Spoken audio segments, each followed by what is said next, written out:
عزیز طلباء السلام علیکم، میں آپ کا معلم اردو محمد حفیظ آپ سے مخاطب ہوں۔ بیٹا آج ہم لیکچر نمبر 16 پڑھنے جا رہے ہیں، جس میں سبق کا عنوان قدر ایاز ہے، جس کے مصنف کرنل محمد خان ہیں۔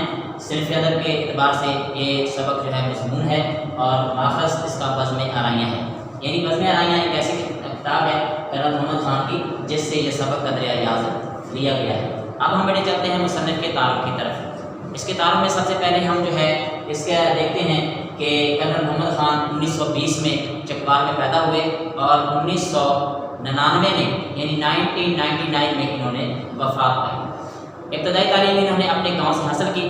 میٹرک کی تعلیم حاصل کرنے کے بعد گورنمنٹ کالج لاہور میں داخل ہوئے اور بطور 1940 میں بطور سیکنڈ لیفٹیننٹ کمیشن حاصل کیا۔ خدمات اگر ہم اس کی دیکھتے ہیں تو کرنل محمد خان جو ہیں انہوں نے قیام پاکستان کے بعد دفاع پاکستان میں بھی بھرپور حصہ لیا اور 1965 کی جنگ میں رن کچھ کے محاذ پر انہوں نے نمایاں کارنامے انجام دیے۔ کرنل محمد خان کا جو اسلوب تحریر ہے، اسلوب ہے جو طرز تحریر ہے، لکھنے کا جو انداز ہے وہ بڑا سادہ ہے اور بڑا دلچسپ ہے۔ ان کی کتابوں کی طرف ہم دیکھتے ہیں تو ان کی جو تصانیف ہیں وہ بجنگ آمد، بسلامت روی اور بزم آرائیاں ان کی مشہور کتابیں ہیں۔ اب ہم بیٹے چلتے ہیں اس سبق کے اہم نکات اور اس کے مرکزی خیال کی طرف۔ سب سے پہلے ان کے اہم نکات بیان کرنے سے پہلے میں اس کے تدریسی مقاصد کو بیان کرنے کی کوشش کروں گا کہ یہ جو لیسن ہے ہمیں کیا سبق دیتا ہے اور اس سبق کو پڑھنے کے بعد ہماری زندگی میں کیا تبدیلی آتی ہے یا کیا تبدیلی ہماری زندگی میں آنی چاہیے، یا یہ سبق جو ہے ہمیں کیا چیز سکھانے کی یا سمجھانے کی کوشش کر رہا ہے۔ اس میں بیٹے یہ ہے کہ کرنل محمد خان مضمون قدر ایاز میں جو ہے اصلاحی انداز اپنانے کی کوشش کر رہے ہیں۔ کوئی بھی چیز بذات خود پوری نہیں ہوتی۔ ہم دیکھتے ہیں کہ دیہاتیوں کا طرز حیات جو ہے وہ شرافت میں ڈوبا ہوتا ہے۔ دیہاتی لوگ جو ہوتے ہیں وہ بڑے شریف اور نفس لوگ ہوتے ہیں اور ایک سادہ زندگی بسر کرنے کی ان میں ایک جھلک نظر آتی ہے۔ لیکن آج کی جو نسل ہے، آج کی نوجوان نسل، شہروں میں رہنے والی جو خاص کر جو نوجوان نسل ہے، وہ دیہاتیوں کی اس طرز حیات کو اتنا خاص اہمیت نہیں دیتی، ان کو اتنا وہ اچھا نہیں لگتا اور ان کو ان کی زندگی کو وہ مذاق بنا لیتے ہیں، ان کی شرافت کو مذاق بناتے ہیں، ان کی سادہ زندگی گزارنے کو مذاق کا نشانہ بناتے ہیں۔ لیکن بہت سے دیہاتی ایسے ہوتے ہیں جو بڑے مہذب، انتہائی مہذب ہوتے ہیں اور شائستہ انسان کے روپ میں سامنے آتے ہیں۔ اب ہم چلتے ہیں اس سبق کے اہم نکات کی طرف۔ تو کرنل محمد خان کہتے ہیں کہ کرنیلوں کو رہنے کے لیے عمدہ سی کلاس بنگلے ملا کرتے تھے، تو خوش قسمتی سے مجھے بھی ایک ایسا بنگلہ ملا جو اپنی کلاس میں انتخاب تھا، یعنی جتنے بھی وسیع کلاس بنگلے ہیں ان میں وہ بہترین بنگلہ تھا۔ اور بوڑھے پیروں سے یہ روایت چلی آتی تھی کہ یہ جو بنگلہ ہے ولسن صاحب نے بطور خاص اپنے لیے یہ بنگلہ بنوایا تھا، اور یہ بنگلہ جو ہے 2 ایکڑ زمین پر مشتمل تھا اور اس کے جو ہے باڑ لگائی گئی تھی مہندی کے پودوں کی، اور اس میں سروں کے پودے تھے اور پھول وغیرہ بھی لگائے تھے، اور اس کے سامنے جو ہے ایک باغ تھا بڑا وسیع۔ کرنل صاحب فرماتے ہیں کہ یہ جو ایک بنگلہ تھا بڑے اپنے اعتبار سے بڑا شاہانہ، اپنا رکھتا تھا، شاہانہ انداز کا تھا، اور اس بنگلے کے حوالے سے ہمارے جو انداز تھے وہ بڑے خاک سارانہ تھے۔ تو اس بنگلے کی آرائش اور زبائش کے لیے ہم نے مقامی کباڑیے سے بھی بڑا فائدہ اٹھایا اور اس کی خوبصورتی کے لیے جو ضرورت کی چیزیں تھیں وہ ہم نے کباڑیے سے خرید کر اپنی بنگلے کی آرائش اور زبائش کی۔ کرنل صاحب کے بیٹے ہیں سلیم، وہ ابھی انہوں نے میٹرک کا امتحان پاس کیا ہے، اور ان کا مشغلہ یہ ہے کہ وہ دوسرے کرنیل صاحبوں کے ساتھ سارا دن بیڈمنٹن کھیلتے ہیں اور شام ہوتے ہی وہ اپنے ٹی وی کے سامنے جم جاتے ہیں، اور ان کے کمرے میں کسی کو داخل ہونے کی اجازت نہیں سوائے ان کا ایک جو ملازم خاص ہے علی بخش، وہ ان کے کمرے میں آتا جاتا رہتا ہے خاموشی سے، چونکہ ان کو علی بخش کو اس لیے بھی اپنے سلیم میاں سے انس تھا کیونکہ سلیم میاں علی بخش کے ہاتھوں میں پلے بڑے تھے۔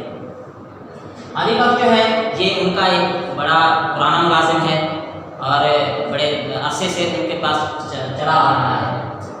سلیم میاں اور علی بخش کے درمیان ایک تنازع ہوتا ہے۔ وہ ایسا ہوتا ہے کہ ایک مرتبہ سلیم میاں کی عدم موجودگی میں سلیم میاں کے ایک دوست امجد صاحب ان سے ملنے کے لیے آتے ہیں، تو علی بخش ان کو برآمدے میں بٹھا دیتے ہیں اور ٹھنڈے پانی کا گلاس پیش کرتے ہیں۔